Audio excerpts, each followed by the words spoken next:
नमस्कार दोस्तों, मेरा नाम हरिराम त्रिपाठी है और मैं साहित्य चेतना यूट्यूब प्लेटफ़ॉर्म के माध्यम से आपसे जुड़ा हुआ हूँ। आज हम बिहारी के जो बचे दोहे थे, उनको पूरा करेंगे और आज हम बिहारी का पूरा सेशन ही कंप्लीट करेंगे, फिर आगे हम पढ़ेंगे। तो चलिए शुरू करते हैं। वाही कीचित अटपट चटपटी, धरत अटपटे पाए, लपट बुझावत बिरह की कपट भरेऊ आए। यह देखिए बिहारी का पद है। यहाँ नायिका की विरह अवस्था और मिलने की आतुरता का वर्णन है। ठीक? नायिका के मन में नायक से मिलने की ऐसी व्याकुलता है, ऐसी छटपटाहट है कि उसके पैर जो है सीधे नहीं पड़ते, धरत अटपटे पाए, उसके पैर सीधे नहीं पड़ रहे हैं। वह विरह की अग्नि को शांत करने के लिए, लपट मतलब अग्नि, अग्नि को शांत करने के लिए कपट मतलब छलावा या बहाना या धोखा या हाँ, ऐसे ही चतुरता का जो है सहारा लेकर नायक के पास आ रही है। इस दोहे का यही अर्थ है। चलिए अगले दोहे में चलते हैं। लखि गुरुजन बिच कमल सों, शीस छुआयों श्याम, हरि सन्मुख कई आरसी, हिय लगाई बाम। यह देखिए पद है बिहारी जी का और इस पद का जो भाव है वह यह है कि मौन प्रेम का सुंदर उदाहरण, जहाँ बिना बोले संकेतों से बात हो रही है। ठीक? देखिए इस दोहे का जो मुख्य अर्थ है वह यह है कि गुरुजनों या बड़ों के बीच में बैठे होने के कारण, लक्ष्य गुरुजन बीच मतलब गुरुजनों के बीच बैठे होने के कारण श्री कृष्ण ने इशारे से कमल को अपने सिर से छुआया। कमल सौ शीस छुआयो श्याम, है ना? कमल को अपने सिर से छुआया अर्थात प्रणाम किया या मिलने का संकेत दिया। उत्तर में नायिका ने दर्पण, आरसी जिसको कहते हैं, दर्पण को हृदय से लगा लिया। यह जो है बिना बोले संकेतों में जो है दोनों के बीच में बात हो रही है। इस दोहे का भाव यही है। चलिए अगले दोहे में चलते हैं। पाई महावर दैन को नाइन बैठी आई, फिर जानी महावरी एड़ी मिड़ती जाई। यह पद आपने कई बार सुना भी होगा और काफ़ी प्रचलित पद है, काफ़ी सुना हुआ पद है कि यहाँ नायिका के सौंदर्य का अतिशयोक्तिपूर्ण वर्णन है इस दोहे में। तो हमको बहुत अच्छे से इसको समझना है क्योंकि यह बहुत बार आ भी चुका है हमारे सामने। ठीक? नायिका के पैरों में महावर, आपने देखा होगा हमारी माताएं बहनें जो पैरों में लगाती हैं शादी ब्याह के समय में महावर लगाया जाता है हमारे यहाँ, तो उसकी ही बात हो रही है कि लाल रंग लगाने का। नाइन मतलब जो सेविका होती है जो उस समय कार्यक्रम में, तो नाइन बैठी आई कि नाइन जो है नायिका के पैरों में महावर लगाने के लिए बैठी है, लेकिन नायिका की एड़ियाँ स्वाभाविक रूप से इतनी लाल हैं कि नाइन उन्हें असली महावर समझकर बार बार मल रही, फिर जानी महावरी मतलब असली महावर समझकर बार बार मल रही है कि शायद पुराना रंग छूट जाए। तो बिहारी का देखिए भाव है, बिहारी लेखनी ऐसी ही होती है कि आपको कहीं न कहीं आश्चर्यचकित कर दे और मोहित कर ले। ठीक? तो इस पद का यही भाव है।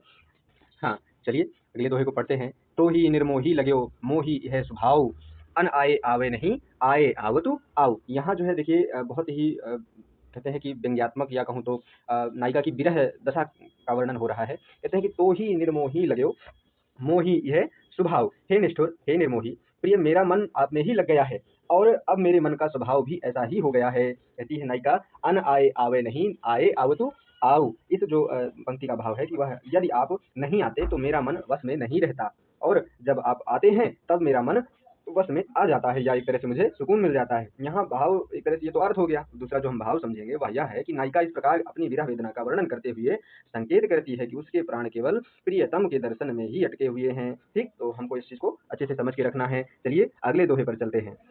हाँ, नेहु न नैननु को कछु, उपजी बड़ी बलाई, नीर भरे नित प्रति रहें, तऊ न प्यास बुझाई। देखिए बिहारी जी का यह दोहा है और इस दोहे का भाव है कि साधन या पानी होने पर भी प्यास नहीं बुझ रही है ना? यहाँ जो है विशेषोक्ति अलंकार है इस दोहे में। ठीक? इस जो दोहे का अर्थ है वह यह कि इन आँखों को प्रेम का कोई नया रोग ही लग गया है। ये हर समय आँसुओं या नीर से भरी रहती हैं, नीर भरे नित प्रति रहें मतलब नैनों में जो है आँसू प्रतिदिन भरे रहते हैं, फिर भी तऊ न प्यास बुझाए, दर्शन की प्यास नहीं बुझती है। इस दोहे का यही भाव है। चलिए अगले दोहे पर चलते हैं। नहीं पराग नहीं मधुर मधु, नहीं विकास इह काल, अली कली ही सो बंध्यो, आगे कौन हवाल। इस दोहे को आपने पढ़ा भी होगा, जो हिंदी साहित्य के छात्र होंगे उन्होंने इस चीज को बहुत काफी नजदीक से देखा होगा क्योंकि यह दोहा बिहारी ने एक राजा महाराजा शायद जयसिंह है महाराज, उनके प्रकरण में इस्तेमाल किया था जब उन्होंने राजकाज के प्रति उपेक्षा व्यक्त करके और जो है भोग विलास में लगे हुए थे और बिहारी जब उनके पास पहुंचे तब उन्होंने यह दोहा उनके पास पहुंचाया। फिर इसके बाद उन्होंने अपना शासन फिर से संभाला और फिर से जो है सजग रूप से अपना व्यवस्था संभालने लगे। यह दोहा उसी समय का और इसके कारण उनको प्रतिष्ठा भी मिली और इसके कारण ही उनको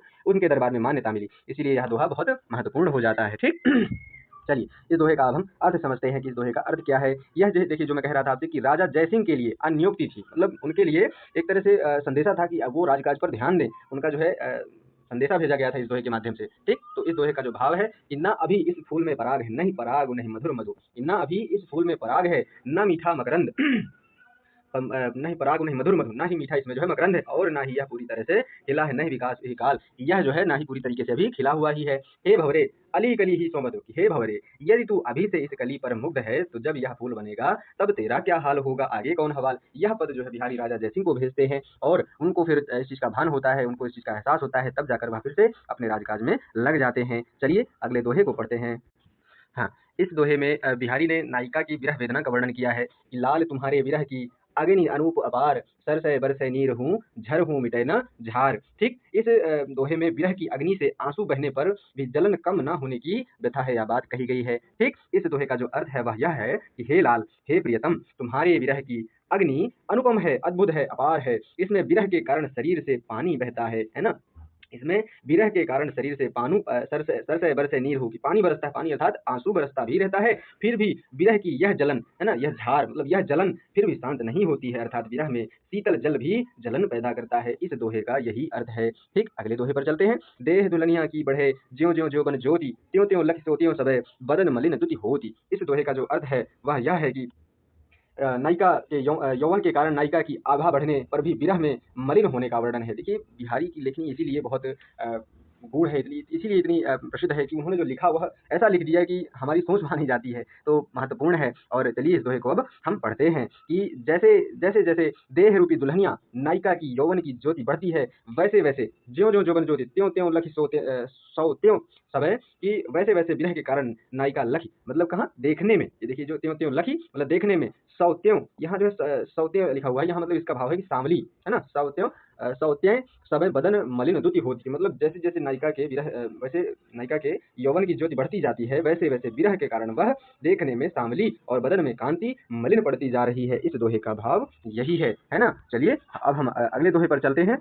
जगत जनायो जिह सकलु, सो हरि जान्यो नाही, ज्यों आखिनु सब देखिए आँखि न देखी जाहि। यह बिहारी जी का पद है और बहुत ही प्यारा पद है। यहाँ ईश्वर की सर्वव्यापकता और मनुष्य की अज्ञानता को दर्शाया गया है। ठीक, कहते हैं कि जिस ईश्वर ने तुम्हें पूरे संसार का ज्ञान कराया, जगत जनायो जिह सकलु, जिस ईश्वर ने तुम्हें पूरे संसार का ज्ञान कराया, तुमने उसी को नहीं पहचाना, सो हरि जान्यो नाही, तो तुमने उसी को नहीं पहचाना। यह वैसा ही है जैसे आंखों से सब कुछ देखा जा सकता है, कि ज्यों आंखों सभी देखिए, जैसे आंखों से सब कुछ देखा जा सकता है पर आंखें स्वयं को नहीं देख सकती, आंख ही न देखी जाहि। इस पर का बहुत ही प्यारा भाव है। और यहाँ देखिए, इस जो सोरठे का भाव है वह यह है कि बिहारी ने यहाँ ज्योतिष ज्ञान का उपयोग सौंदर्य वर्णन में किया है। देखिए, बिहारी की यही प्रतिभा है ना। इस सोरठे का जो भाव है, अर्थ है वह यह कि मुख रूपी चंद्रमा पर मंगल बिंदु सुरंग मुखु, शशि केसर आड़ गुरु, एक नारी लहि संगु, रसमय किए लोचन जगत। इस जो सोरठे का अर्थ है वह यह है कि मुख रूपी चंद्रमा पर लाल बिंदी मतलब मंगल और केसर का तिलक बृहस्पति लगा हुआ है। मंगल बिंदु और केसर आड़ गुरु मतलब केसर का जो है, केसर रूपी तिलक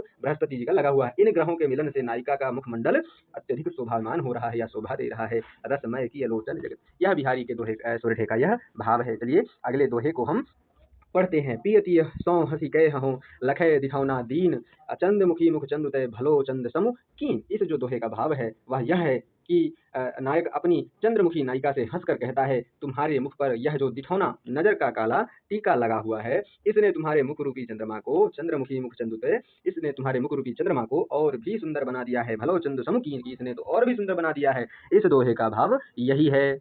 चलिए अगले दोहे को हम पढ़ते हैं। अगला दोहा यहाँ कुछ शायद ठीक से नहीं हुआ है, खैर मैं पढ़ के आपको सुना दूंगा। चलिए, कौहरु सी एड़नु की, लाली देखी सुभाई, पाई महावरु देई को, आप भई बेपाई। इस जो दोहे का अर्थ है वह यह है कि नाइन जो है, जो अभी थोड़ी देर पहले जिसका ऊपर वर्णन आया है कि नाइन पैर पैर रंगने के लिए जब बैठी, तब नायिका की एड़ी की कोहर एक जंगली फल है, जैसी स्वाभाविक लालिका देखी तो वह मोहित हो गई, है ना। एड़ी की जब उसने स्वाभाविक लालिमा देखी तब नाइन मोहित हो गई। ठीक, वह पैरों में महावर लगाने के बजाय, पाई महावर दई को, वह पैरों में महावर लगाने के बजाय स्वयं बिना पैर बेपाई के समान शुद्ध बुद्ध खो बैठी है अपनी। इस दोहे का भाव यही। यहाँ देखिए, व्यतिरेक या अनियोक्ति जैसा भाव है इस दोहे में।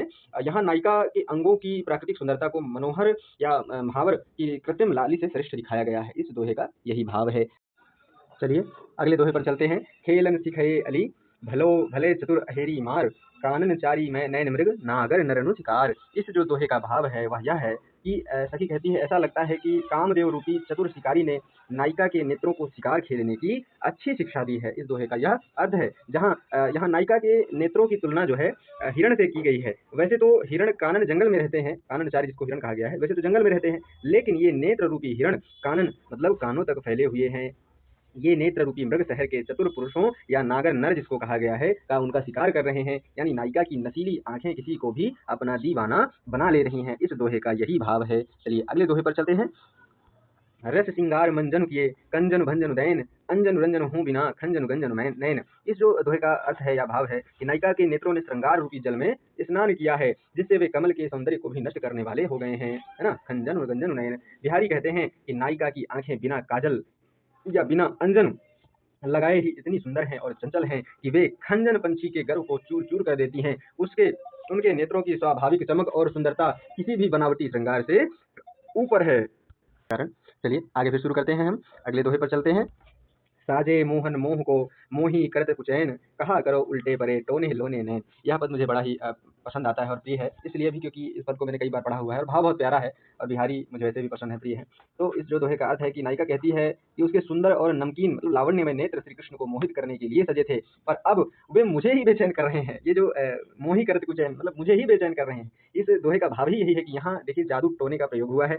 नायिका का मानना है कि उसने नायक को रिझाने के लिए जो नखरे है ना, जो नखरे या जादू अपने नेत्रों से किए थे वे उल्टे पड़ गए हैं और अब वह खुद ही नायक की याद में व्याकुल और बेचैन रहने लगी है। इस दोहे का पद यही है। बहुत ही अच्छा भाव है इस दोहे का, बहुत प्यारा भाव है। चलिए अगले दोहे पर चलते हैं। या के उर और कछू लगी बिरह की लाई, पजरे नीर गुलाब के पिय की बात बुझाई। इस दोहे का जो अर्थ है वह यह है कि नायिका के हृदय में विरह या विषणन की एक अजीब ही आग लगी है। बिहारी ने यहाँ विरह की अतिशयोक्ति की है। वे कहते हैं कि आमतौर पर आग पानी से बुझती है, लेकिन नायिका की विरह की आग गुलाब जल मतलब ठंडा होने के बावजूद छिड़कने से और भड़क उठती है। पजरे नीर गुलाब के पिय की बात बुझे मतलब और ही भड़क भड़क उठती है। यह आग केवल प्रिय या प्रियतम की बातों या उनके मिलन से ही बुझ सकती है ना। इस दोहे का यह भाव है। चलिए अगले दोहे पर चलते हैं। कहा ले हुगे खेल पे तजो अटपटी बात, नैक हंसो ही है भई भौहें सोहें खात। इस दोहे का जो भाव है वह यह कि नायक नायिका से कहता है तुम अपनी ये अजीब बातें छोड़ो,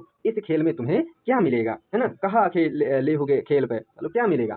नायिका थोड़ा मुस्कुरा रही है, लेकिन साथ ही अपनी भौहें टेढ़ी करके झूठा गुस्सा दिखा रही है। तजो अटपटी बात है ना। तो नायिका यहाँ जैसे बनावटी गुस्सा होता है ना कि गुस्सा है नहीं पर फिर भी गुस्सा दिखा रही है। नायक कहता है कि तुम्हारी ये हंसो ही मतलब मुस्कुराहट, मुस्कुराती हुई आंखें और कसमें खाते हुए भौहों का तिरछापन बता रहा है कि तुम अंदर से खुश हो और दिखावटी गुस्सा तुम छोड़ दो। इस दोहे का यही भाव है। चलिए अगले दोहे पर, यहाँ मुझे लग रहा है फिर से वही समस्या हुई है। खैर मैं इस दोहे को पढ़ के आपको सुना दूंगा, फिर हम उसको समझ लेंगे। डारी सारी नील की ओट अचूक चुकैना, मोम मन मृग कर बर गहे अहे हेरी नैन। यह जो है यहाँ दोहा है। इस दोहे का जो अर्थ है वह यह कि नायिका ने नीली साड़ी के पल्लू की ओट लेकर के जो सीधा निशाना साधा है वह कभी चूकता नहीं है ना। यहाँ बिहारी जी कहते हैं कि नायिका के नेत्रों को सिकाई है, बताया है उन्होंने। नीली साड़ी की आड़ से जब वह देखती है तो नायक का मन रूपी हिरण घायल होकर उसके बस में हो जाता है। वह शिकारी नेत्र नायक के मन को पूरी तरह पकड़ लेते हैं। इस दोहे का यही भाव है। बिहारी जी की आज यह सीरीज पूरी होती है और आशा करता हूँ कि यह सीरीज आपके बहुत ही काम की होगी।